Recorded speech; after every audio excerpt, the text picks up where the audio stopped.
One, two, three, four. Bangkit, dia bangkit, berjaya selamanya. Bangkit, dia bangkit, Yesus yang berkuasa dan hidup. Selamat merayakan Hari Paskah Jemaat Tuhan. Yes, sungguh sukacita karena kita tahu bahwa Yesus telah mati bagi kita dan Dia bangkit pada hari yang ketiga untuk membuktikan bahwa maut telah dikalahkan dan kita hidup di dalam kemenangan. Amin. Bagi Anda yang menyaksikan ibadah hari ini, saya Steven, Saya Kezia. Evelyn, kami mengucapkan Welcome Home. Selamat datang di ibadah GMS Jakarta, Jawa Barat, dan Banten. kami juga mengundang Anda untuk tergabung dalam komunitas rohani kami, yaitu Connect Group. Tempat di mana kita bisa saling sharing, care, dan pastinya bertumbuh di dalam Tuhan. Jangan tunggu nanti, silakan scan QR Code yang tertera di layar Anda lalu mengisi data diri yang lengkap agar kami dapat segera menghubungi Anda untuk bergabung dengan CG kami. Kami tunggu kehadiran Anda di Connect Group yang ada. Sebentar lagi kita akan memulai ibadah hari ini. Mari kita sambut Tuhan dengan sukacita dan kita bersatu di dalam doa. Tuhan Yesus, terima kasih buat hari ini kami bersukacita merayakan kebangkitan Tuhan. Kami percaya kuasa kebangkitan-Mu akan melawat setiap kami dan memberikan mujizat yang kami perlukan. Kami siap memulai ibadah hari ini. Di dalam nama Tuhan Yesus kami berdoa. Haleluya. Amin. Selamat beribadah. Tuhan Yesus memberkati. Perubahan di alam nyata dimulai dari perubahan di dalam alam roh. Allah kita tidak terlihat, Dia bekerja di tempat yang tersembunyi. Namun kita akan merasakan kuasanya mengubah sekeliling kita. Itulah sebabnya penting sekali terjadi yang namanya perubahan paradigma atau pembaharuan akal budi. Karena ketika firman itu sungguh-sungguh kita pegang dengan segenap hati, maka firman itu berkuasa menciptakan sesuatu.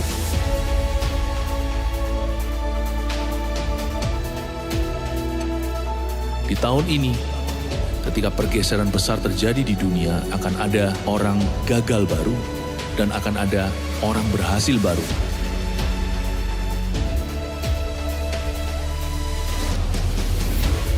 Pastikan kita berada di sisi penyertaan Allah. Inilah tahun pergeseran yang besar dan mujizat. Dengan kata lain, Inilah tahun mujizat. Mari kita jalani tahun yang istimewa ini bersama dengan Tuhan, sebab mujizat kita menanti kita.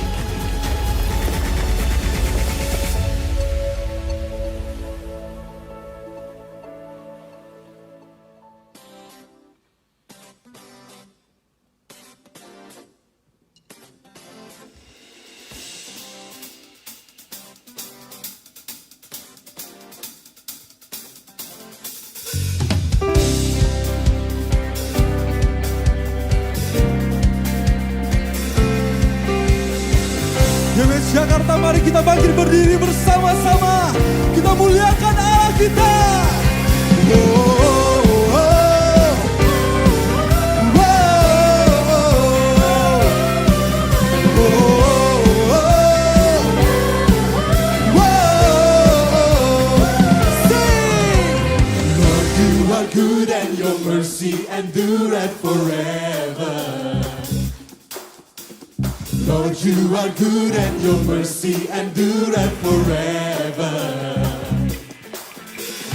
People from every nation and tongue, from generation to generation, we worship you. Berlambangkan tanganmu. Hallelujah, hallelujah, we worship you for who you are. We worship you. Hallelujah, hallelujah, we worship you.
for who you are.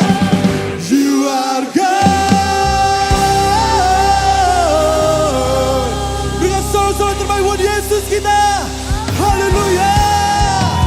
Kau yang termulia Tuhan. Katakan.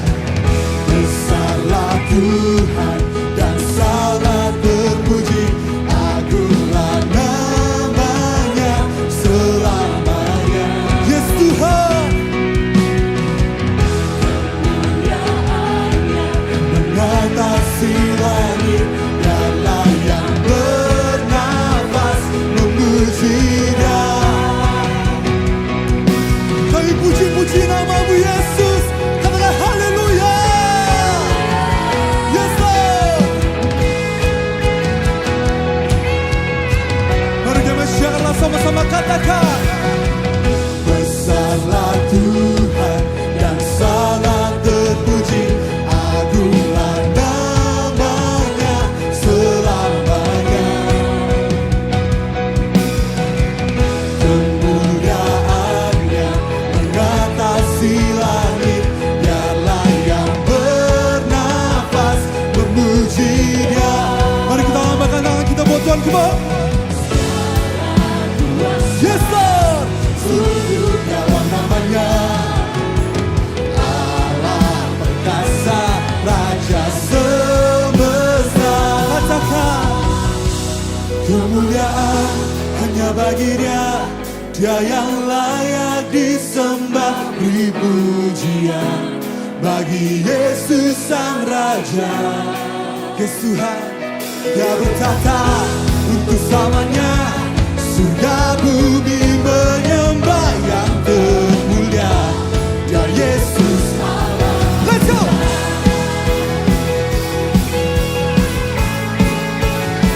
Haleluya!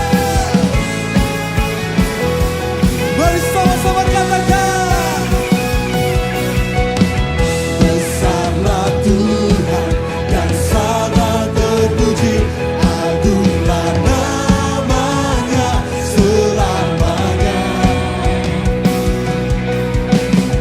Kemuliaannya mengatasi langit, dialah yang bernafas memuji-Nya. Yes Tuhan, segala kuasa tunduk dalam namanya, Allah perkasa. Ready, come and shout out loud. 1, 2, 3, let's go. Dia yang layak disembah, beri pujian bagi Yesus Sang Raja. Yes Tuhan, Dia berkata untuk selamanya, surga bumi menyembah yang termulia, Dia Yesus Allah. Mari kita tepuk tangan bagi Allah, come on.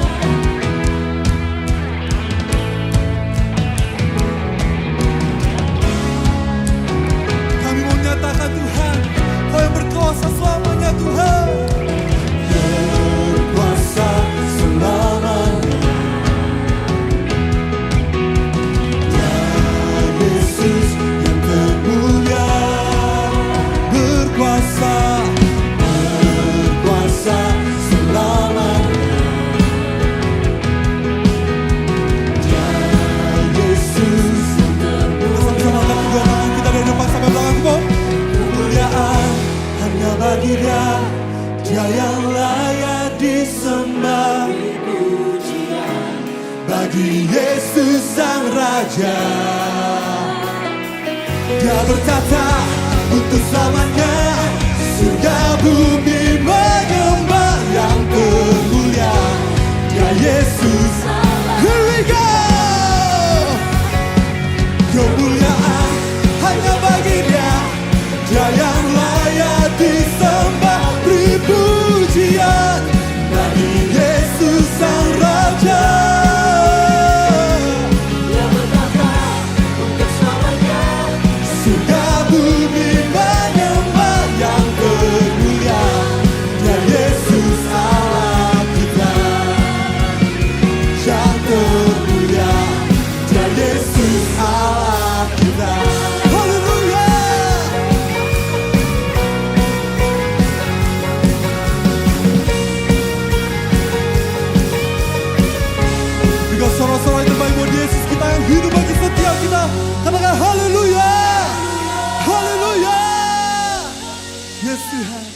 Tuhan dipersilakan duduk kembali.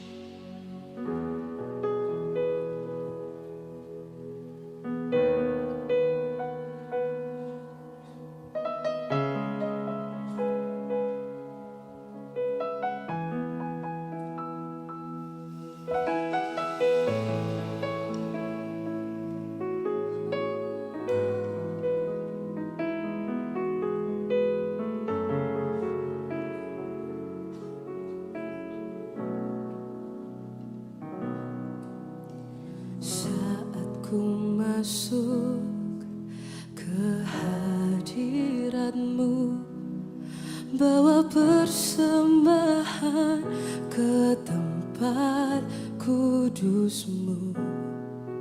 Pujian ku naikkan, sembah ku berikan bagi-Mu Allah yang mulia.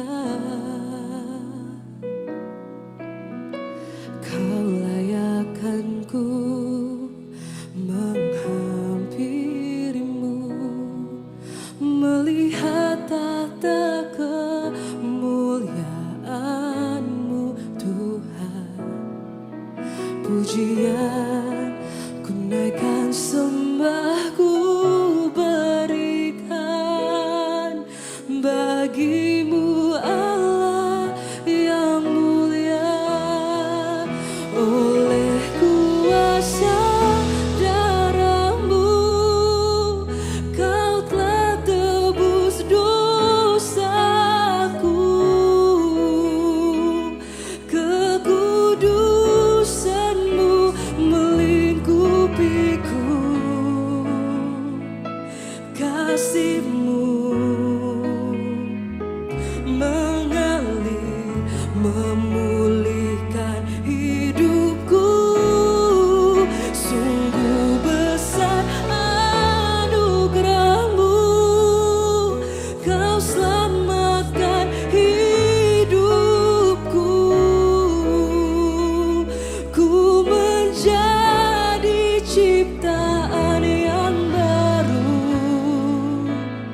oleh kuasa darah-Mu.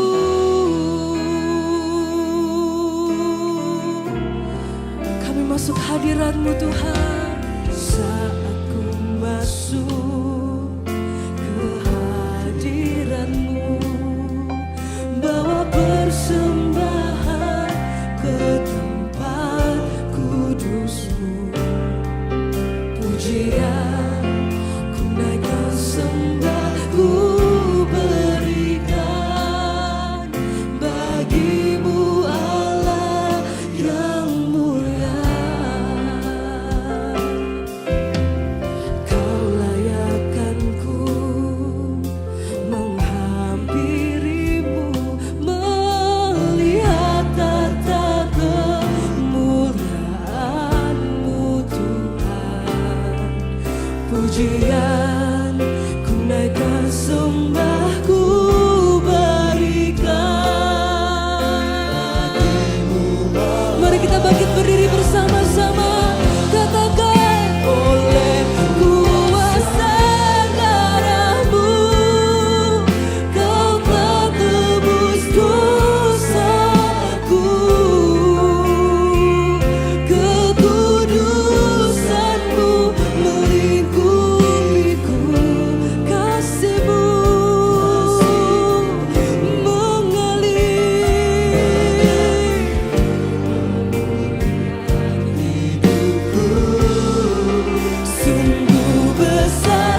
cuma Tuhan saja katakan.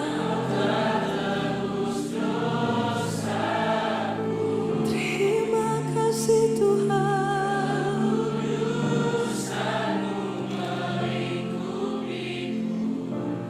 Kasih-Mu terus mengalir.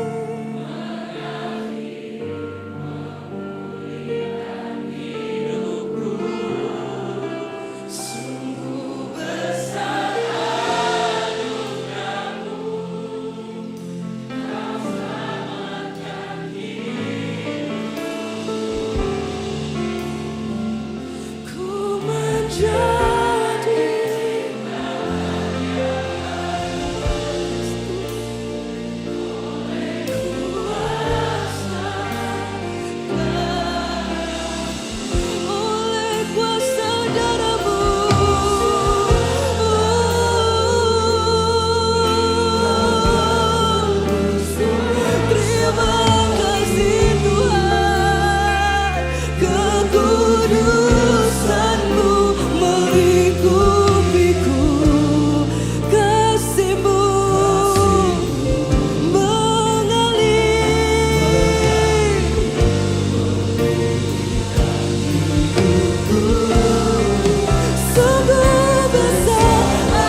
Haleluya. Mari kita berikan tepuk tangan bagi Tuhan kita, katakan haleluya.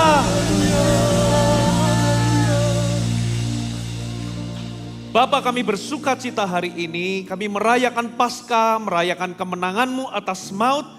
Dan kami tahu ya Tuhan, Engkau bukan Allah yang mati, tapi Engkau bangkit sebab Engkaulah Tuhan. Hidup kami terjamin, masa lalu kami, masa kini kami, bahkan masa depan kami terjamin sebab Engkau hidup. Terima kasih ya Tuhan bahwa apa yang kami percaya tidaklah sia-sia, karena Engkau sudah bangkit. Terima kasih Bapa. Berbicara kepada kami, teguhkan umat-Mu dari kebenaran firman, kokohkan kami dan bawa kami terus bertumbuh dan terus berkemenangan di dalam kehidupan ini. Terima kasih Tuhan, kami sambut firman-Mu di dalam nama Yesus. Semua yang bersuka cita katakan sama-sama, amin. Tepuk tangan bagi Tuhan kita. Bapak Ibu Saudara, sebelum Anda duduk, tengok kanan kiri muka belakang, katakan, kuburnya sudah kosong. Haleluya. Baik, Anda boleh duduk kembali. Shalom Bapak Ibu semua. Sukacita bisa melayani Paskah, dan saya ingin menyapa bagi Bapak Ibu Saudara yang ada di beberapa GMS yang mengikuti secara streaming. Tidak ada jarak dalam hadirat Tuhan. Saya percaya dimanapun Anda berada, Tuhan akan memberkati Anda. Saudara, hari ini saya memberikan tema kebangkitannya mengubahkan duniaku.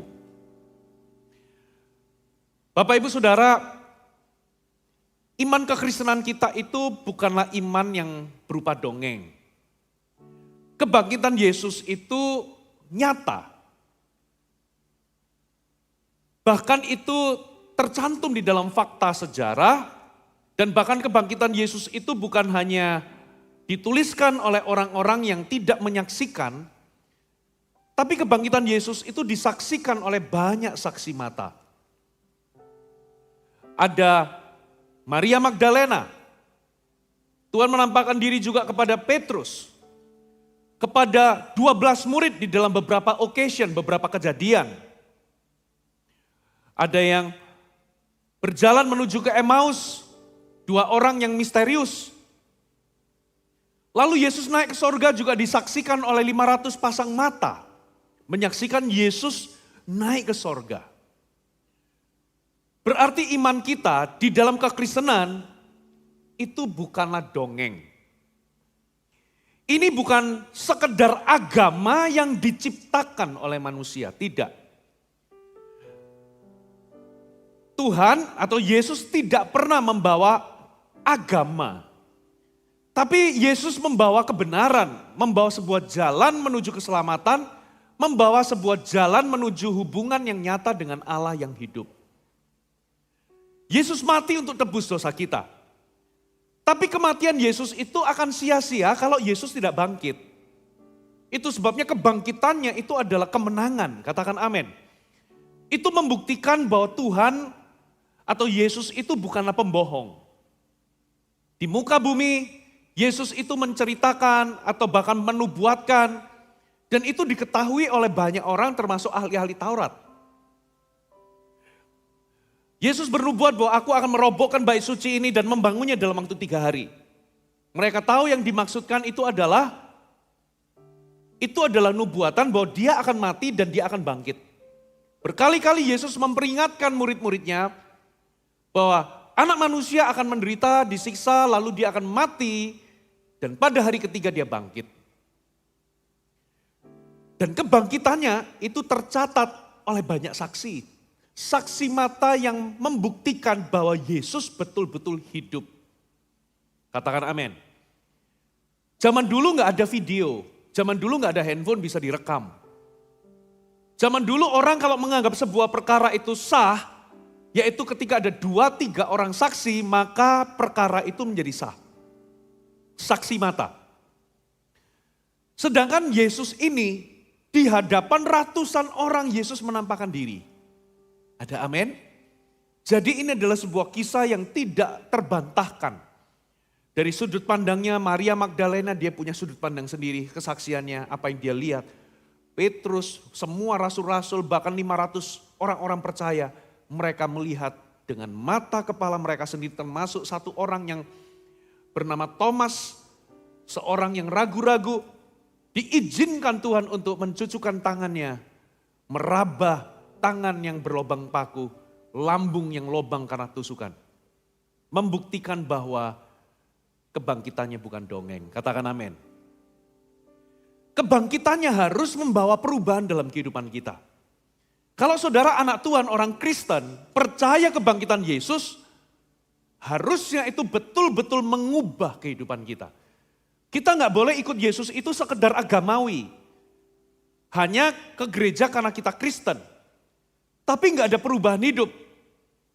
Kalau demikian maka kita ini jauh dari yang namanya kuasa kebangkitan. Yesus sudah bangkit, kuasa kebangkitannya nyata. Tapi sayangnya banyak orang Kristen hidup di dalam kekalahan, kelemahan dan hidupnya nggak pernah berubah. Hidup kita harus mengalami perubahan. Katakan amin. Kita akan lihat sama-sama Markus pasal yang ke-16. Kita baca mulai ayat pertama sampai ayat yang ke-8. Kita baca, saya akan bacakan 1 sampai 8, nanti kita akan go through ayat per ayat, saya akan jelaskan. Setelah lewat hari Sabat, kapan itu hari Sabat? Hari Sabat itu mulai dari Jumat malam jam 6 kurang lebih. Ya, bisa 17 sekian-sekian kalau Anda pakai handphone. Ya, coba cek aja kapan start hari Sabat di Indonesia. Misalnya kalau Anda ngikutin hari Sabat, itu hari Jumat malam jam 17 sekian, mau jam 6 sore. Sampai keesokan harinya 24 jam. Jadi dari malam Sabtu sampai Sabtu malam.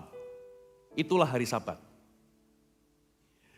Setelah lewat hari Sabat, jadi Yesus itu mati jam berapa? Jam 3, lalu jam 6 sore itu sudah mulai hari Sabat. Gak boleh ada orang melakukan apapun. Jadi sebetulnya Yesus itu kematiannya di kuburnya itu buru-buru, saudara. Sangat terburu-buru. Ala kadarnya. Belum sempat diurapi, diminyaki seperti layaknya yang lain. Nah, ketika hari Paskah minggu-minggu paginya sudah lewat hari Sabat, ya, Maria Magdalena dan Maria ibu Yakobus serta Salome, tiga-tiganya ini perempuan. Maria Magdalena, Maria ibu Yakobus serta Salome. Salome ini nama perempuan. Ya, nama cowoknya itu Salomo. Nama perempuannya Salome. Itu seperti Tono, tadi Pastor Philip menjelaskan tentang ini. Kalau Tono itu ada Tini. Gitu ya. Ada Budi, ada Budiwati. Ya ini maksa namanya. Maria Magdalena, Maria ibu Yakobus serta Salome membeli rempah-rempah untuk pergi ke kubur dan meminyaki Yesus. Dan pagi-pagi benar pada hari pertama minggu itu, setelah matahari terbit, jadi itu hari Minggu pagi. Pergilah mereka ke kubur. Mereka berkata seorang kepada yang lain, siapa yang akan menggulingkan batu itu bagi kita dari pintu kubur? Tetapi ketika mereka melihat dari dekat, tampaklah batu yang memang sangat besar itu sudah terguling. Lalu mereka masuk ke dalam kubur dan mereka melihat seorang muda yang memakai jubah putih. Duduk di sebelah kanan, mereka pun sangat terkejut. Tetapi orang muda itu berkata kepada mereka, jangan takut. Ini malaikat maksudnya.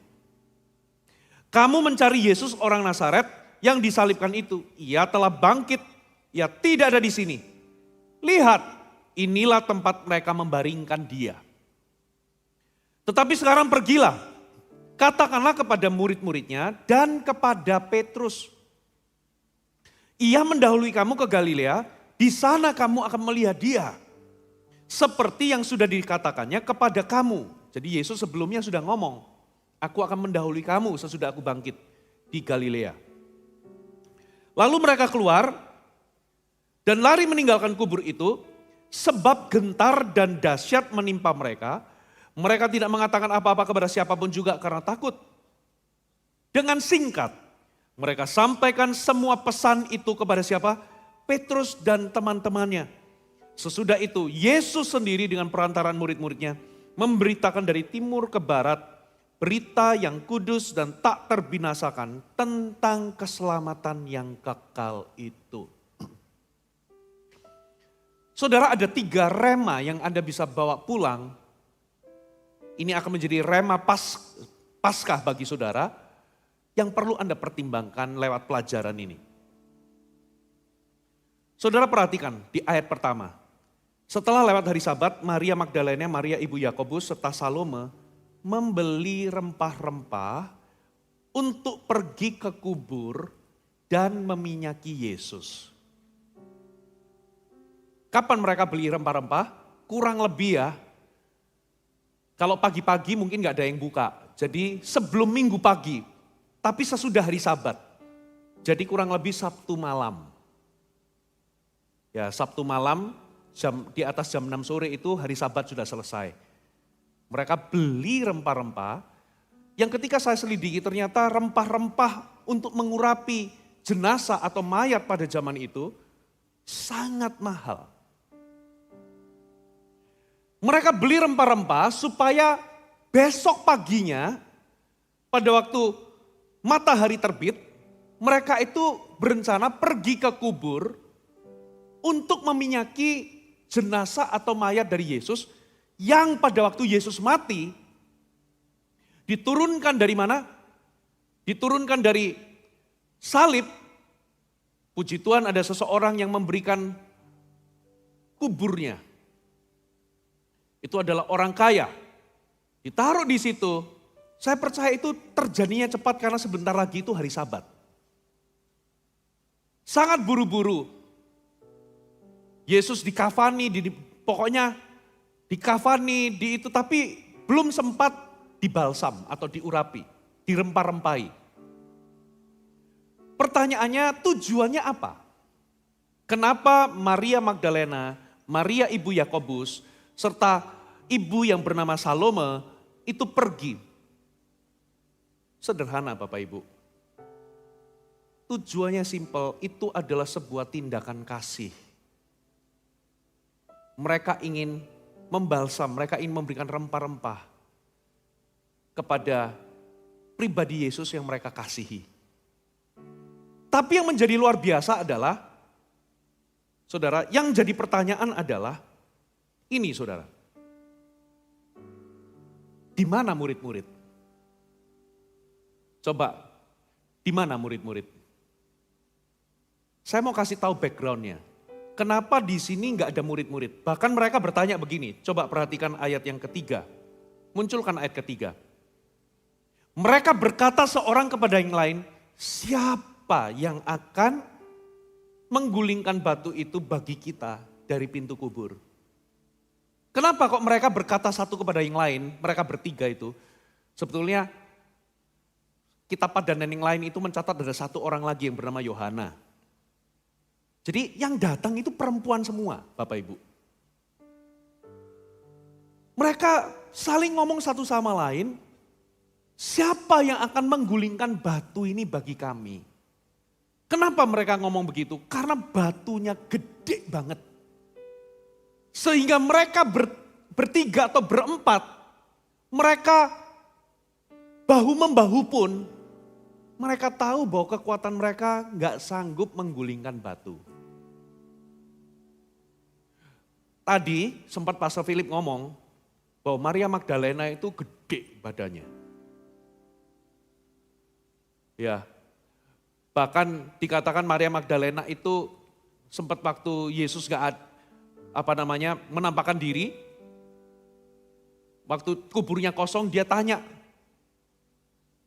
ya, yang dikiranya tukang taman tapi itu Yesus. Di mana engkau letakkan Yesus? Aku tunjukkan kepadaku, aku akan mengangkatnya. Berarti ini sebetulnya, ini perempuan gagah perkasa loh saudara. Mampu ngangkat mayatnya Yesus.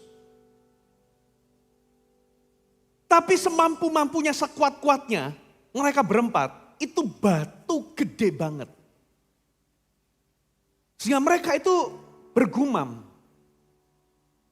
Satu sama lain, siapa nanti yang gulingkan batu?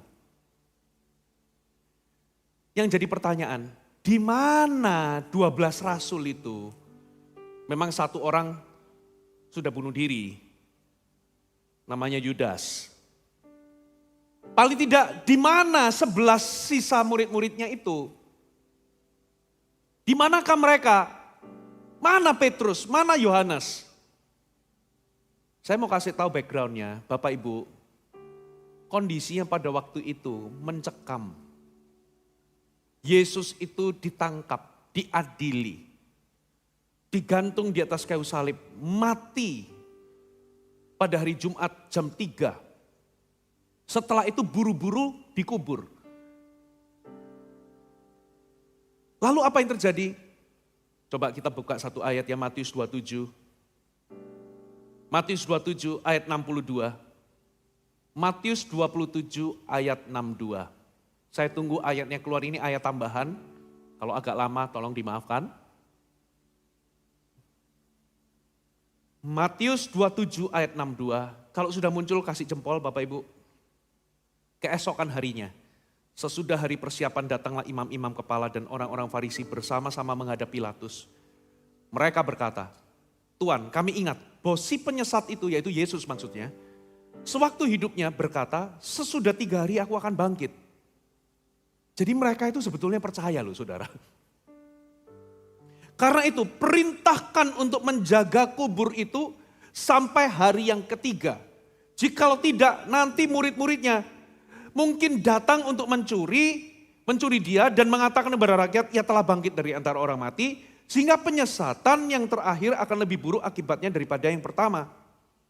Kata Pilatus kepada mereka, ini penjaga-penjaga, tentara-tentara Romawi. Pergi, jagalah kubur itu sebaik-baiknya.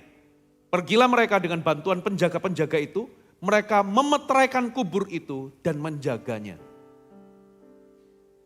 Jadi, kondisinya itu mencekam, lalu kuburan itu dijaga oleh prajurit Romawi.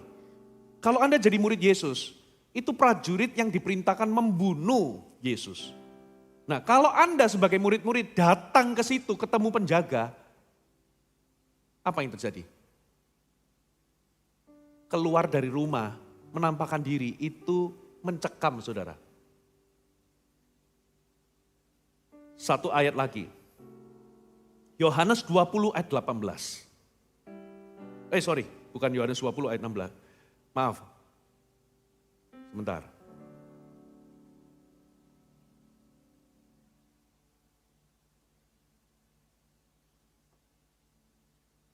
Oke, Yohanes 20. Kita baca ayat 19, bukan 18. Yohanes 20 ayat 19. Kalau sudah muncul kasih saya respon. Yes. Oke, thank you. Ketika hari sudah malam, pada hari pertama minggu itu, perhatikan, berkumpullah. Jadi ini hari Minggu ini, hari Minggu ini. Hari Minggu itu hari pertama seperti hari Senin bagi kita. Jadi hari Minggu itu hari kerja setelah hari Sabat. Ya, jadi Anda harus ngerti. Jadi ketika hari sudah malam pada hari pertama minggu itu, yaitu hari Minggu itu hari pertama. Kalau kita hari pertama minggu ini adalah Senin. Berkumpullah murid-murid Yesus di suatu tempat dengan pintu-pintu yang terkunci. Karena apa saudara? Mereka takut kepada siapa? Orang-orang Yahudi. Sampai sini. Jadi Anda harus tahu kondisinya pada waktu itu, waktu Yesus mati. Setelah Yesus mati itu kondisinya mencekam. Rasul-rasul, murid-murid Yesus, pada waktu Yesus ditangkap, itu semuanya melarikan diri. Termasuk Petrus yang kuar-kuar, mati pun aku mau. Termasuk Yohanes itu melarikan diri, walaupun akhirnya dia waktu Yesus disalib, dia bersama dengan beberapa perempuan itu sempat datang. Ya, lalu Yesus ngomong sama ibunya, ibu inilah anakmu. Dengan kata lain, dia ngomong sama Yohanes, ini itu anakmu. Jadi Yohanes ada pada waktu itu, waktu Yesus disalib. Tapi waktu Yesus ditangkap, Yohanes pun lari. Bahkan Alkitab mengatakan, ya mereka itu zaman dulu itu kan pakai pakaian itu modelnya kayak mungkin sarung atau dan sebagainya. itu waktu lari itu copot. Sehingga Yohanes itu larinya, maaf ya, telanjang. Terbirit kocar-kacir semua murid-murid Yesus. Yesus mati, kuburannya dijaga. Terus mereka itu ngumpulnya hari pertama, hari Minggu, hari Paskah itu. Ngumpulnya pun ngumpet-ngumpet dengan pintu terkunci karena mereka takut sama orang Yahudi. Di sini menjelaskan kenapa kok mereka tidak pergi ke kubur. Why? Takut, katakan takut. Anda jangan menghakimi ya. Wah, murid-murid Yesus ini gitu aja kok takut. Kalau Anda hidup di zaman itu, saya percaya Anda sudah pindah kota. Mereka masih mending masih tinggal di kota. Mungkin Anda sudah pindah kota lebih dulu. Itu mencekam, saudara. Mereka ketakutan. Disinilah yang membuat saya itu kagum sama 3 perempuan ini. Mereka itu menurut Anda apakah ada rasa takut? Saudara, ada. Tapi apa yang mengalahkan rasa takut mereka? Sederhana. Mereka cinta sama Yesus. Mereka itu takut. Bahkan mereka itu pergi itu, mereka itu bahkan beli rempah-rempah itu mahal. Ngasih Yesus. Katakan amin. Saudara, pesan Paskah yang Tuhan taruh dalam hati saya. Bertumbuhlah di dalam mengasihi Tuhan. Semua orang dicinta sama Tuhan. Bapak Ibu, di tempat ini semuanya rata. Anda datang terlepas apapun dosamu, seberat apapun dosamu, kalau Anda datang kepada Yesus, Yesus memandangmu dengan Yesus memandang orang di sebelahmu, nggak akan pernah berbeda. Yesus mencintaimu tanpa syarat. Tidak ada satupun yang kita itu bisa lakukan untuk menghentikan kasihnya kepada kita. Gak ada satupun yang bisa atau yang gak bisa saudara lakukan yang bisa membuat kasih Tuhan itu berhenti. Dengan kata lain, kita semua hari ini termasuk Anda yang live streaming. Siapapun saudara, saya mau hari ini jadi penyambung lidahnya Tuhan. Tuhan betul-betul mencintaimu dan untuk Anda lah, untuk kitalah Yesus mati. Betul-betul Bapa itu mencintai kita sampai gak menyayangkan putranya yaitu pribadi kedua dari Tritunggal yang esa itu. Diserahkan mati bagi kita. Dan matinya itu bukan mati didor begitu aja. Tapi matinya itu disiksa pelan-pelan. Tahukah saudara, penyalipan itu adalah hukuman yang paling terkutuk dan paling kejam. Karena apa? Orang yang disalib itu matinya pelan-pelan. Gak bisa langsung mati. Tapi sakitnya bukan main. Penderitaannya itu bukan main. Makanya mending orang itu langsung didor gitu mati langsung. Cepat. Tapi ini betul-betul matinya itu dibikin pelan-pelan supaya dia merasakan penderitaan semuanya. Yesus mati itu syarafnya sakit semua, dia dipaku di sini. Gak bisa bernafas, untuk nafas aja dia harus angkat dirinya, itu luar biasa sakitnya. Tapi gak mati. Gak mati-mati. Selama berapa jam itu saudara. Makanya ada orang itu bisa lebih dari 12 jam. Digantung begitu, tapi gak mati. Makanya hukuman salib itu lebih kejam daripada sekedar Anda langsung dibunuh. Pertanyaannya, kenapa kok Yesus mau melakukannya?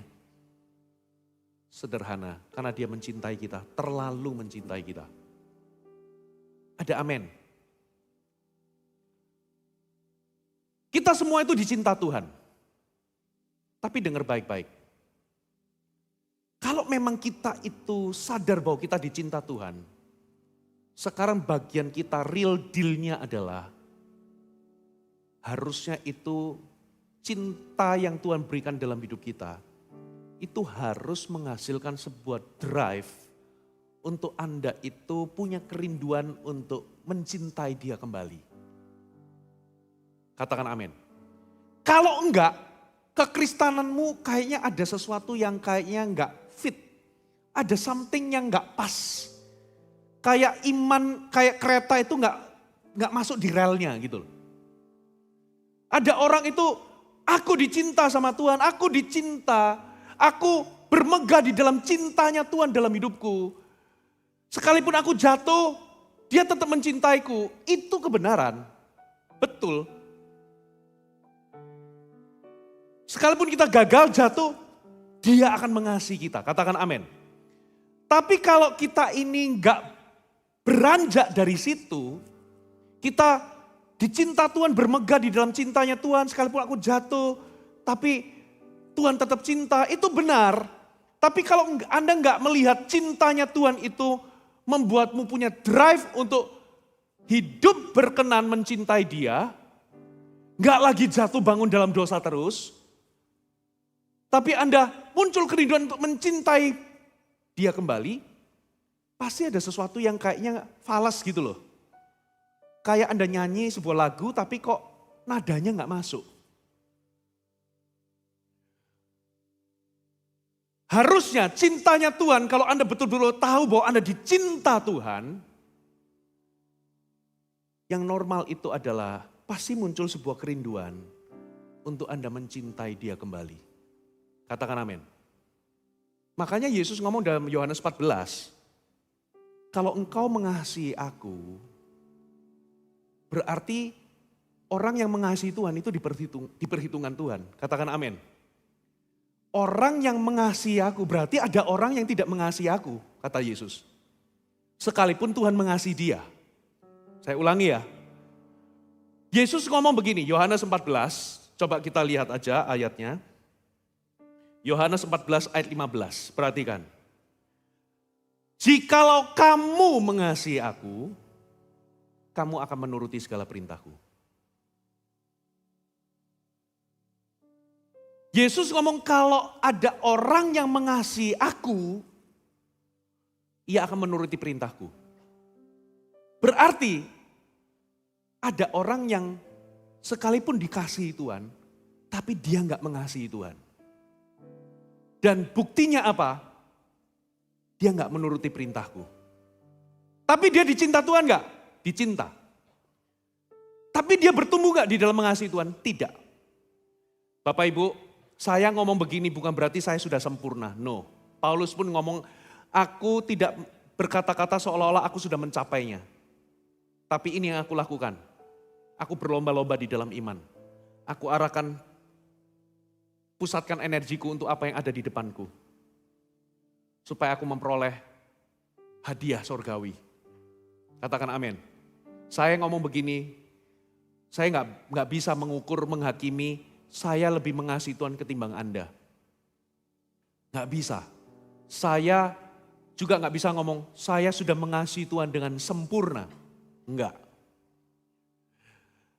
Tapi ini, kalau imanmu ada di track yang benar, waktu Anda dicinta Tuhan, Anda akan mengikuti Yesus. Dan Anda akan punya sebuah kerinduan dan sebuah tekad, Tuhan, aku mau bertumbuh mengasihimu. Katakan amin.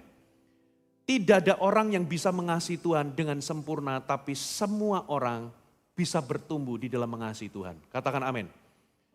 Jadi kalau Anda itu dalam hidupmu itu cuman fokusnya cuman ini.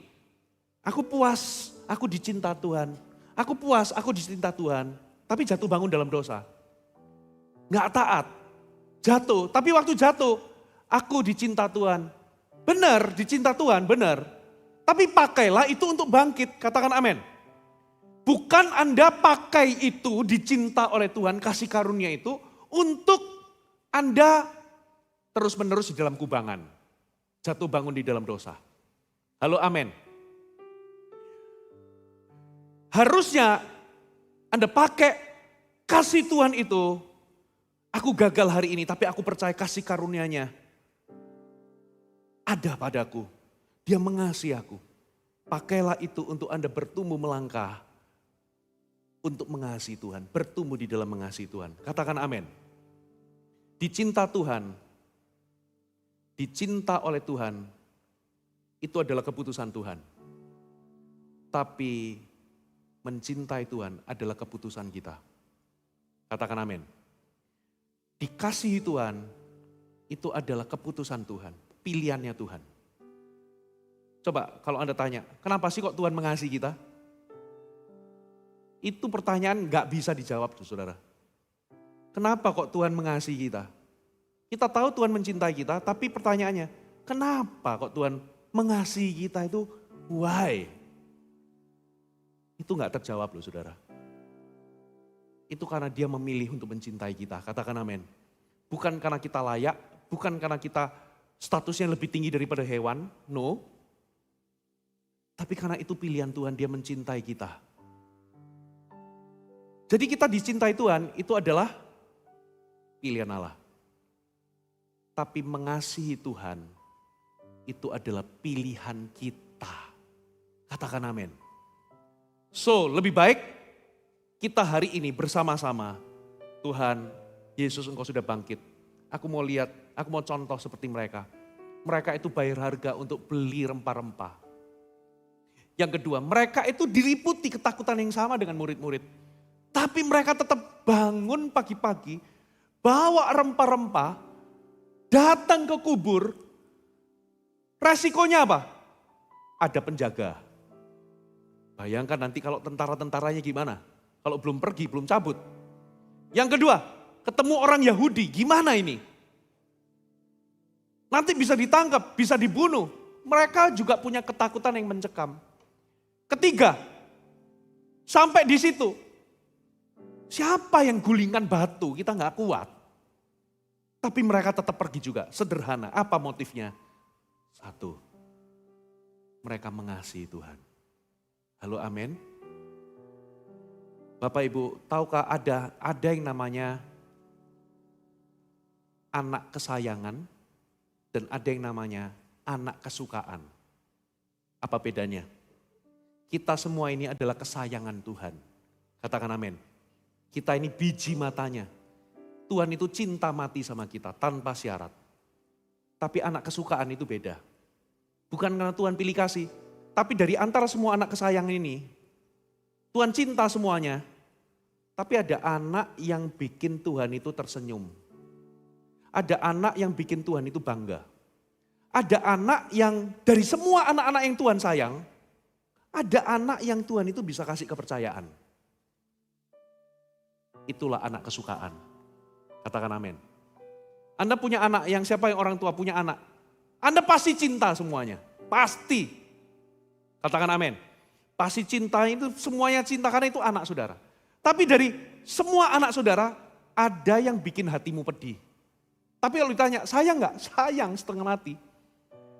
Tapi ada yang bikin hatinya pedih. Dari antara anak-anak ini, semuanya Anda cinta. Tapi nggak semua Anda bisa percaya. Kasih kepercayaan. Betul nggak? Nah, siapakah orang yang bisa Anda kasih kepercayaan bukan sekedar cinta? Itu orang-orang yang mengasihimu dengan cara apa? Mereka lakukan tanggung jawabnya, mereka taati perintah saudara, mereka anak-anak yang taat, mereka anak-anak yang tahu menyenangkan hati orang tuanya. Ada amin? Seluruh jemaat GMS, berbanggalah dengan kasih Tuhan dalam hidupmu. Tapi jangan berbangga terus tanpa Anda bertumbuh kembali mengasihi Tuhan. Karena ada orang-orang yang dibedakan sama Tuhan di area kepercayaan. Bedanya di mana? Tuhan temukan ada orang-orang yang mengasihi Dia. Amin. Ambil komitmen, yuk mulai hari ini. Kita semua termasuk saya. Tuhan, di tahun ini aku mau bertumbuh mengasihi Tuhan. Orang yang sayang, gak ada yang namanya hitung-hitungan. Bagi orang yang sayang melakukan perintah Tuhan, itu gak berat. Pastor Philip ngomong, love is never heavy. Orang yang cinta, gak akan yang namanya hitung-hitungan sama Tuhan. Kalau Anda jatuh cinta sama seseorang, pacar saudara minta dibeliin es krim, tapi beli es krimnya di Malaysia. Kalau Anda tergila-gila cinta, pergi ke Malaysia itu gak berat. Halo amin? Yang lagi pacaran nggak usah aneh-aneh, minta pacarnya beliin es krim di Malaysia. Kejauhan. Saya capek, saya kan sering cerita toh, anak terakhir saya itu suka tiap hari nagih saya main bola. Saya suruh nendangin bola, dia jadi goalkeepernya. Minimal setengah jam. Every day. Kemarin pagi sudah main bola tuh saya harus jemput Pastor Philip. Karena saya kurang tidur kecapean, pulang itu kecapean. Mau persiapan khotbah sepanjang hari ini. Ditagih lagi minta setengah jam. Papa capek nak, papa mau persiapan tuh besok aja ya. Besok ya. Pokoknya dia nagih-nagih besok, papa lo soalnya mau persiapan besok ya. Begitu saya sudah makan malam apa dan sebagainya, saya naik ke atas, waktu mau persiapan saya tunda. Ayo main 15 menit aja ya. Udah, senang dia main 15 menit. Ya, waktunya sudah habis saya kasih timer kan. Ya udah deh, papa tambahin 15 menit lagi. Why? Kenapa? Berat, saya capek. Belum persiapan lagi. Tapi kenapa saya melakukannya? Sederhana. Saya cinta soalnya. Makanya tak tambahin 15 menit. Walaupun berat, tapi kalau itu cinta, nggak berat. Katakan amin. Saya dulu khotbah 5 kali, itu kaki rasanya sudah, pulang itu rasanya kepengen dipijit. I tell you, hari ini kalau Anda mau tanya, loh kok Fuji kalau khotbah 7 kali capek gimana? Waktu Natal kemarin 14 kali nyambung 2 hari berturut-turut. I tell you, tahu nggak rahasia saya kenapa saya khotbah nggak capek? Yang pertama, saya lakukan ini not for money. Nggak ada unsur uangnya. Saya lakukan ini, lebih baik kalau saya mau cari duit, saya khotbah keliling aja ke gereja-gereja, enak. Di sini saya nggak dapat PK. Saya tiap minggu lebih baik di sini khotbahnya sekali aja di GMS. Yang lain saya khotbah-khotbah di gereja lain, enak. Dapat uang. No, saya nggak lakukan not for money. Tapi saya melakukannya karena saya cinta. Pertama, aku lakukan karena aku mencintai Tuhan. Yang kedua, saya lakukan karena saya cinta jemaat. Yang ketiga, tepuk tangan bagi Tuhan ya. Yang ketiga, saya melakukan karena saya cinta. Saya cinta untuk melayani. Saya melakukan ini karena sukacita, joy. Kalau Anda sukacita, tadi guyonan, mau nambah ibadah jam 9 malam, gimana menurut Anda? Khotbah 8 kali. Kalau ada sukacita, nggak berat saudara. Kalau Anda cinta sama Tuhan, nggak ada yang berat. Nggak ada hitung-hitungan melayani, aduh apa, hitung-hitungan. Ya memberi bagi Tuhan itu kayaknya kok pakai berdebat segala, no. Makanya goalnya kita ini adalah, kalau Anda adalah murid-murid Yesus, bertumbuhlah mengasihi Tuhan. Katakan amin. Yang kedua, yang pertama apa saudara? Jangan biarkan ketakutan menghentikanmu mencari Yesus. Mengasihi Yesus. Yang kedua, coba kita lihat ayat yang kedua. Kita balik ke ayat kedua. Dan pagi-pagi ayat yang ketiga. Mereka berkata seorang kepada yang lain, siapa yang akan menggulingkan batu itu bagi kita di pintu kubur? Tetapi ketika mereka melihat dari dekat, tampaklah batu yang memang sangat besar itu sudah apa saudara? Terguling. Sampai di sini. Catat baik-baik poin yang kedua. Tuhan itu mengerjakan apa yang Anda khawatirkan dengan cara yang Anda tidak sangka. Kalau hatimu itu ada di track yang benar, Anda itu mengasihi Tuhan, Anda datang karena Anda mengasihi Dia, Anda itu bertumbuh di dalam kasih, Bapak Ibu, Anda itu bertumbuh fokus kepada apa yang menjadi tujuan Tuhan atau kehendak Tuhan dalam hidupmu. Percayalah, Tuhan itu akan pelihara kehidupanmu. Sehingga hari ini, kalau Anda punya kekhawatiran, kita itu sering khawatir akan apa sih? Anda kita itu sering khawatir untuk sesuatu yang di masa depan. Betul ya? Khawatir kita mau makan apa, khawatir nanti kita punya anak kita bisa pelihara anak kita enggak, khawatir nanti kalau anak kita masuk sekolah kita punya dananya enggak. Kalau anaknya sudah gede, khawatir nanti kalau anaknya sekolah luar negeri ada duitnya enggak. Kalau anaknya sudah sekolah, kita khawatir nanti calon mantunya kayak gimana. Betul enggak? Nanti bisa punya duit enggak untuk pestakan. Kita khawatir tentang sesuatu yang di masa depan.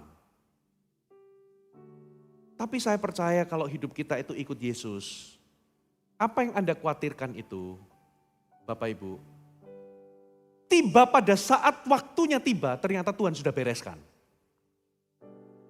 Mereka itu galau tentang dua hal. Yang pertama, masih ada penjaga enggak di situ? Prajurit Romawi yang menjaga supaya itu batu tetap disegel, jangan sampai ada yang curi, nanti kalau dicuri, nanti ngakunya ini bangkit. Nanti dia sangka penyesatannya lebih hebat. Yang kedua, jadi kalau pertama, kalau ada penjaga yang mereka bisa ditangkap. Yang kedua, mereka nggak mungkin diizinkan membuka kubur itu. Mereka galau.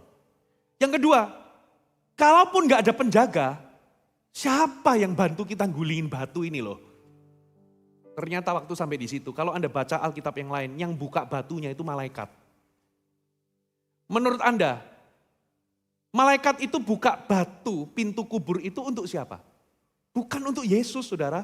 Karena Yesus waktu bangkit itu tubuhnya tubuh kemuliaan, bisa nembus. Gak perlu digulingkan itu kubur. Kubur itu pintunya digulingkan itu demi kita. Demi perempuan-perempuan itu, demi murid-muridnya. Supaya bisa disaksikan bahwa di dalam kubur itu isinya kosong. Bukan untuk Yesus, karena Yesus bisa tembus. Yesus itu sudah tubuhnya tubuh kemuliaan. Ada amin? Walaupun bisa diraba loh sama Yohanes. Tapi itu sudah tubuh kebangkitan. Bukan lagi tubuh kemanusiaan Yesus. Dari sini kita bisa tahu, kalau kita ini motifnya mengasihi Tuhan, apa-apa kita dahulukan Tuhan. Makanya benar loh kata firman Tuhan yang kita anggap klise. Kalau engkau mencari kerajaan Allah dan mencari kebenaran dari kerajaan Allah itu, semuanya itu Tuhan yang bereskan. Katakan amin. Janganlah engkau khawatir apa yang kau makan, minum, pakai. Karena semuanya itu dicari bangsa-bangsa yang gak kenal Tuhan. Apa yang kau khawatirkan tentang masa depan, ternyata waktu Anda sampai di situ Tuhan sudah bereskan semuanya. Kalau hatimu benar. Ternyata waktu mereka sampai di situ penjaganya udah gak ada. Penjaganya udah lari ketakutan. Gara-gara apa? Malaikat datang. Itu di Yohanesan, di kitab Matius dijelaskan di situ. Anda bisa baca itu di Lukas. Ada satu penjelasan mereka itu terkejut. Mereka itu rebah. Mereka itu sampai ketakutan itu sampai hampir mati. Katakan ketakutan hampir mati. Tapi bedanya sama 3 perempuan itu. Perempuan itu juga kaget lihat malaikat. Mereka juga takut, terkejut. Tapi malaikat itu berkata apa? Jangan takut. Ini loh bedanya. Di dalam hidup ini ada perbedaan antara orang yang ikut Yesus dengan orang yang tidak. Kalau orang gak ada Yesus, dapat masalah, itu seperti kayak hampir mati. Putus asa itu kayak gak ada kekuatan lagi yang membangkitkan dia. Tapi anak Tuhan sama-sama terkejut, sama-sama takut. Tapi ada kekuatan, ada kuasa yang mampu menghibur dia dan membangkitkan lagi. Jangan takut. Kamu mencari Yesus yang dari Nazaret kan? Dia sudah gak ada. Lihat kuburnya, sudah kosong. Inilah tempat dia membaringkan dia. Bedanya anak Tuhan dan bukan anak Tuhan adalah kalau kita alami keputusasaan, yang satu itu gak ada lagi kekuatan yang bisa membangkitkan dia, seperti hampir mati. Tapi kalau anak Tuhan, selalu ada suara, selalu ada kekuatan yang menguatkan kita kembali, menghibur kita, membangkitkan kita. Katakan amin. So, jangan khawatir Bapak Ibu. Kekhawatiran itu menurut Alkitab tidak menambah sehastap. sehasta pun di dalam jalan hidup kita. Dengan kata lain, kekhawatiran itu tidak produktif, tidak berguna. Yang ada, kekhawatiran itu membuat masalah kita tampak lebih besar daripada seharusnya. Coba lihat ya, semakin Anda khawatir tentang sesuatu, semakin tambah gede dari yang seharusnya. Tapi kalau Anda itu mengucap syukur, ya Anda serahkan itu ke tangan Tuhan. Bapak Ibu, Anda akan melihat Tuhan itu menjadi lebih besar seperti yang seharusnya. Katakan amin. Kenapa kita perlu memuji Tuhan? Bersyukur, sederhana. Bersyukur tidak membuat Tuhan lebih gede, enggak. Bersyukur itu, gini loh, Anda pernah lihat pakai teropong lihat bintang atau lihat bulan? Waktu Anda pakai teropong, apakah membuat bulan lebih besar? Enggak, bulan itu tetap gede. Tapi waktu kita pakai teropong yaitu pujian dan penyembahan, ucapan syukur, kita ini bisa melihat bulan seperti seharusnya. Waktu kita memuji Tuhan, itu enggak membuat Tuhan lebih gede. Memuji Tuhan itu lebih bergunanya bagi kita, supaya kita bisa melihat Tuhan seperti ukuran yang sebenarnya, walaupun enggak, waktu kita pakai teropong itu enggak melihat bulan ukuran sebenarnya, tapi lebih besar daripada yang kita lihat sebelumnya. Pujian itu memperbesar cara kita memandang Tuhan. Semakin khawatir, Anda semakin memperbesar masalah. Tengok kanan kiri, jangan khawatir. Tuhan sudah bangkit. Amin. Malaikat berkata, jangan takut. Yesus yang kamu cari itu sudah bangkit. Amin. Ayat 1 poin yang terakhir. Coba kita buka sama-sama ayat yang ke berapa tadi? Kita baca sekarang di ayatnya yang ke-4. Tapi ketika mereka melihat dari dekat, tampaklah batu yang sangat besar itu sudah terguling. Ayat 5. Lalu mereka masuk ke dalam kubur. Mereka melihat seorang muda memakai jubah putih duduk di sebelah kanan. Mereka pun sangat terkejut. Tapi orang muda itu berkata kepada mereka, jangan takut, lihat. Kamu mencari Yesus orang Nazaret yang disalibkan itu, ia telah bangkit, yang gak ada di sini. Lihatlah, ini tempat mereka membaringkan dia. Tetapi sekarang, pergilah. Katakan kepada murid-muridnya. Dan kepada siapa? Kepada Petrus. Lihat, Petrus itu dicatat spesifik. Ia mendahului kamu ke Galilea, di sana kamu akan melihat dia seperti yang sudah dikatakannya kepada kamu. Poin ketiga, catat baik-baik. Kegagalan itu bukan akhir. Katakan kegagalan bukan akhir. Tuhan punya tugas di balik kegagalanmu. Coba lihat. Perempuan ini datang ke sana untuk meminyaki atau merempah-rempahi mayat Yesus. Menurut Anda berhasil atau gagal? Saya mau tanya. Halo?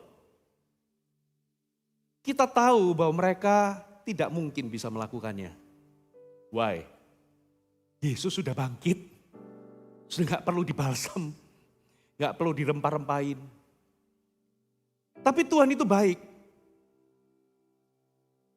Sebetulnya, Bapak Ibu, Maria Magdalena ini sebetulnya punya kesempatan sebetulnya untuk meminyaki Yesus. Tapi kesempatan itu diambil oleh Maria yang lain yang punya adik namanya Marta dan Lazarus. Sudah pernah tahu ya? Mereka itu tepat waktu mereka mengurapi Yesus persis sebelum Yesus mati. Waktu itu dicibir Maria, kakak Lazarus dan kakak Marta ini dicibir sama siapa? Yudas dan murid-murid yang lain. Untuk apa pemborosan ini? Kan uang 300 dinar itu upah 1 tahun kerja. Itu nilai yang sangat mahal, saudara. Ini kan bisa dikasih untuk orang-orang miskin. Itu kalau dirupiahkan sekarang, itu 150 jutaan. Untuk sebuah parfum minyak narwastu yang mahal. Bapak Ibu. Dipecahkan gitu aja, Yesus diminyaki. Ya, ada yang kitab Injil ngomong itu diminyaki dari kepala, ada yang ngomong itu dari kaki.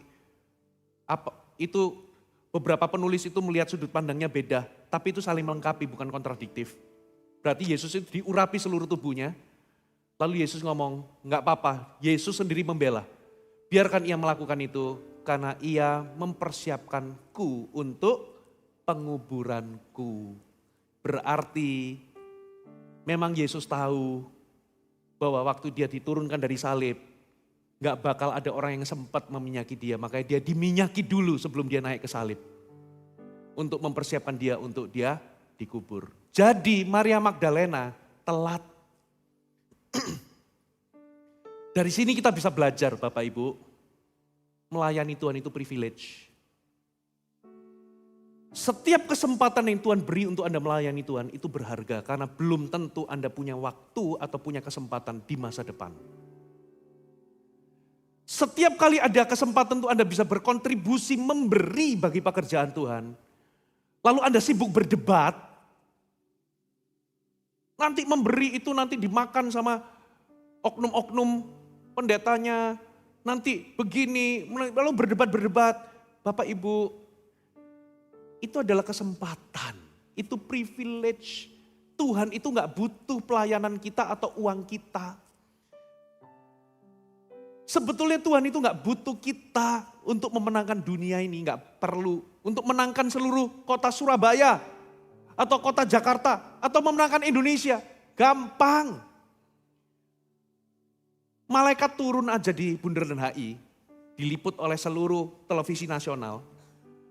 Ngomong, malaikat itu bikin tulisan di awan, Yesus Kristus adalah Tuhan. Udah bertobat semuanya, udah gak perlu kita nginjil. Gak perlu.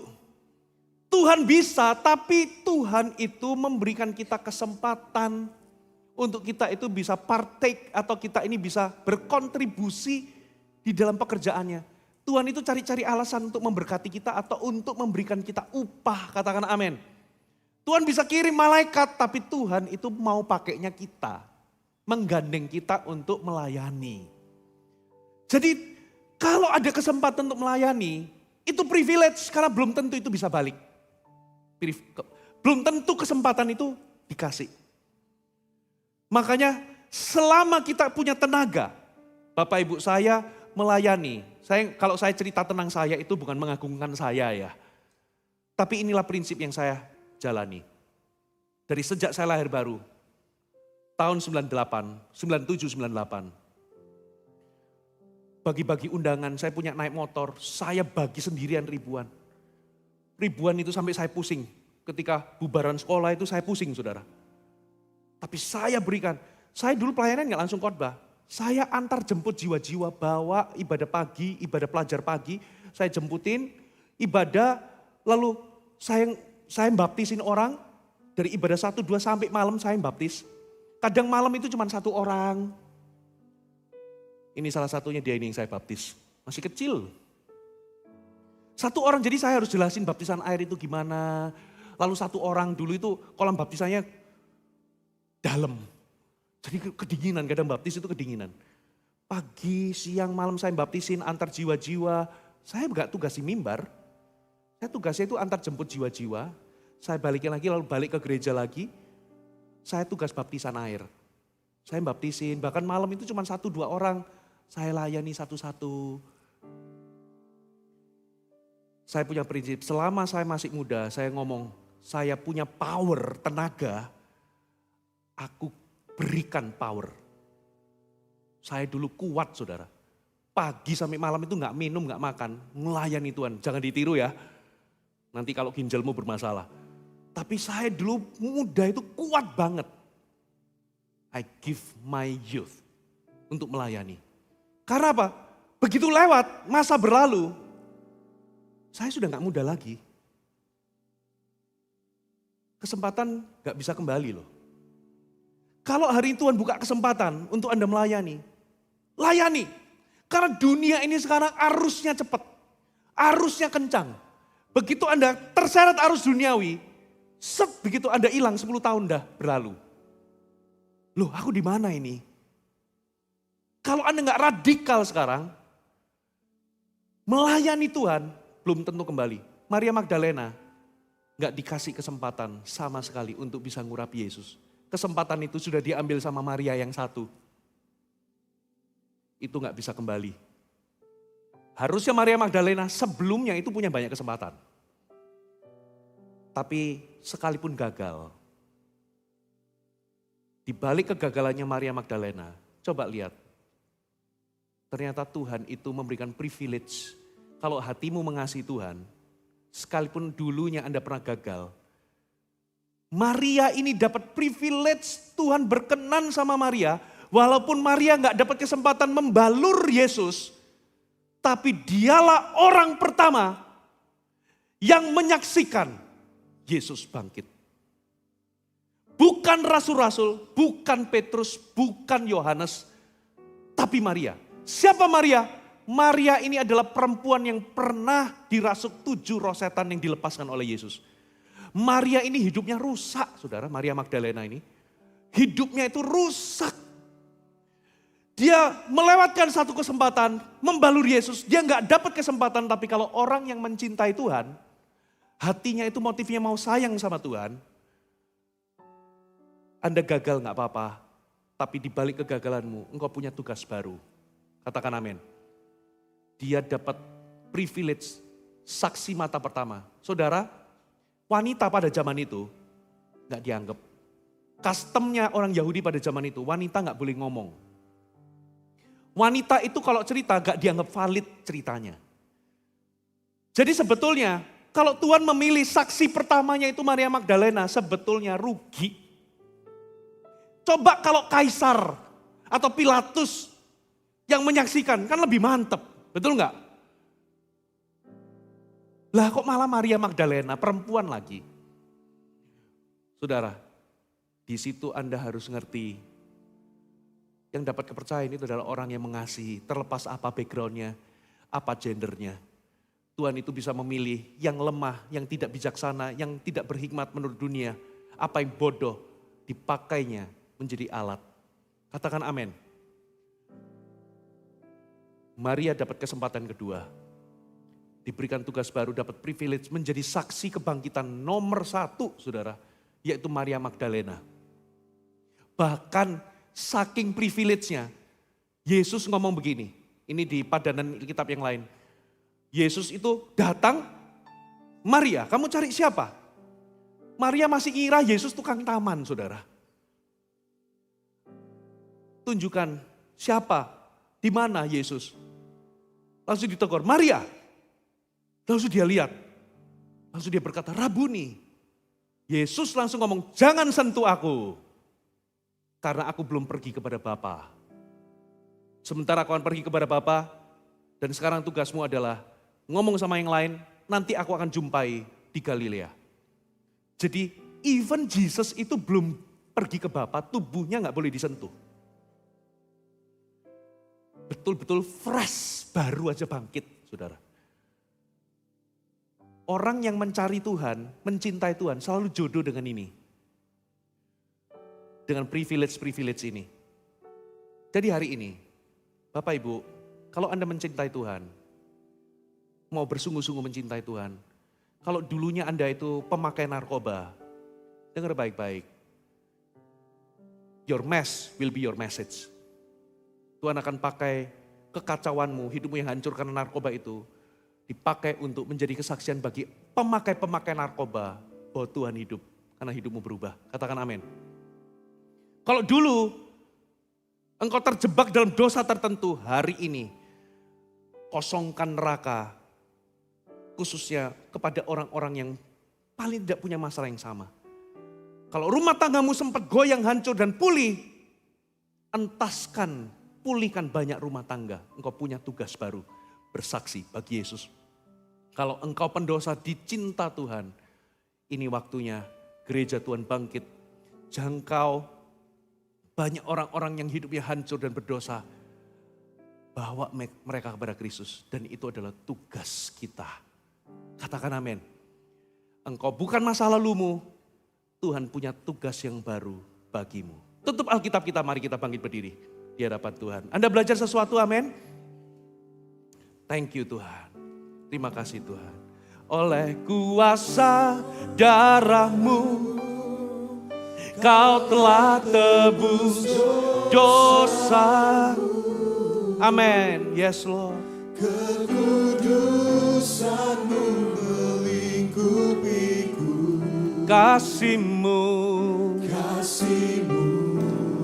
mengalir, memulihkan hidupku. Sungguh besar anugerah-Mu, oh, selamatkan hidupku. ku menjadi ciptaan yang baru. Oleh kuasa darah-Mu, oleh kuasa darah-Mu, Kau telah tebus dosa.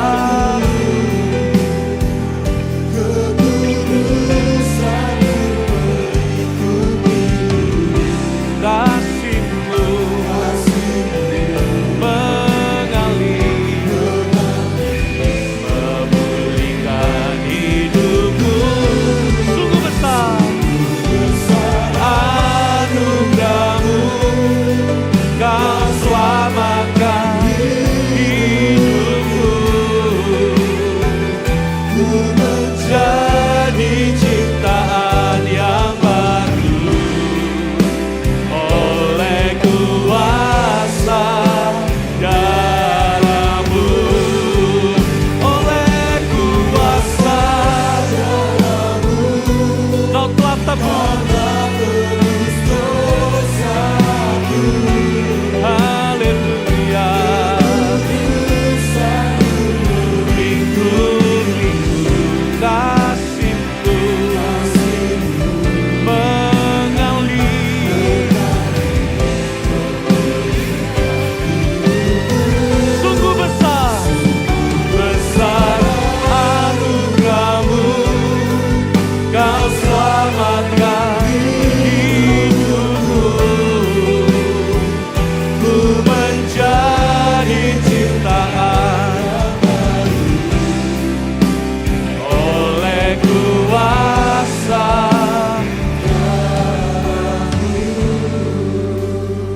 saya akan memberikan panduan terlebih dahulu bagi seluruh gereja lokal yang mengikuti secara streaming. Sebelum kita terputus, saya ingin memberikan tantangan yang akan di follow up oleh host pastor masing-masing, gembala lokal masing-masing. Kita tahu bahwa Maria Magdalena gagal, tapi Tuhan memberikan kesempatan yang baru, tugas yang baru. Petrus pun gagal, tapi Yesus memberikan kesempatan kedua. Kalau engkau mengasihiku, gembalakan domba-dombaku. Yesus menampakkan diri kepada murid-muridnya yang semuanya melarikan diri. Yesus berkata, damai sejahtera bagimu, lalu menghembusi mereka dengan Roh Kudus. Seperti Bapa mengutus aku, kata Yesus, demikian aku mengutusmu. Engkau bukan kegagalanmu. Berapa baik di antara Anda hari ini kalau Anda sadar bahwa hidupmu hancur, tapi engkau mau serahkan hidupmu ke tangan Tuhan. Kau mau bertumbuh mengasihi Tuhan, dan engkau mau melayani Dia sepanjang sisa umur hidupmu. Anda bisa angkat tangan dimanapun Anda berada. Bagi yang ada di Jakarta ini, kalau Anda orangnya, angkat tanganmu juga. Dan saya serahkan host pastor untuk bisa mendoakan Anda semua. Kita terputus di titik ini. Bagi Anda yang di sini, kalau Anda orangnya, Anda yang mau berkata, pastor, hidupku hancur. Aku punya banyak kegagalan. Aku tahu aku dicinta Tuhan. Tapi ini saatnya aku bertumbuh untuk mencintai Tuhan.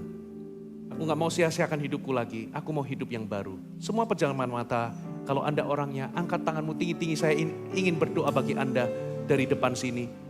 Roh Kudus, Roh Kudus, Roh Kudus, Roh Kudus. Berhembus, kau lihat ke atas semua hati. Mata manusia gak bisa menembus kedalaman hati, tapi matamu Engkau menilik setiap hati, Engkau melihat setiap hati, Engkau melihat dan menakar kesungguhan anak-anak-Mu. Jamah setiap pribadi dalam nama Yesus. Kalau ada dosa yang mengikat, kalau ada roh jahat yang membelenggu hidup mereka hari ini dalam nama Yesus. Listen to me, Satan, in Jesus' name. I break your power now in Jesus' name. And aku berkata dalam nama Yesus, lepaskan mereka. In Jesus' name. Pergi dari hidup mereka dalam nama Yesus. Dan hari ini biar kasih-Mu memperbarui. Mulai hari ini ya Tuhan, hati yang baru, hidup yang baru, kasih yang baru. Ya Tuhan, turun atas mereka dalam nama Yesus. Mulai hari ini hidup mereka, dunia mereka berubah. In Jesus' name. Ora bakabasyana bara-bara-bara-bara-bara-bara. Ora bakabara-bara-bara-bara-bara-bara-bara-bara-bara-bara-bara-bara. Menjadi cipta dosaku, kekudusan-Mu melingkupiku, kasih-Mu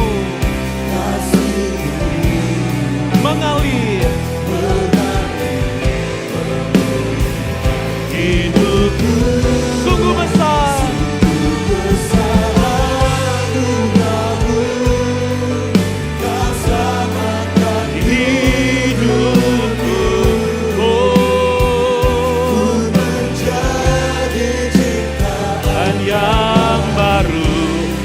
Kuasa.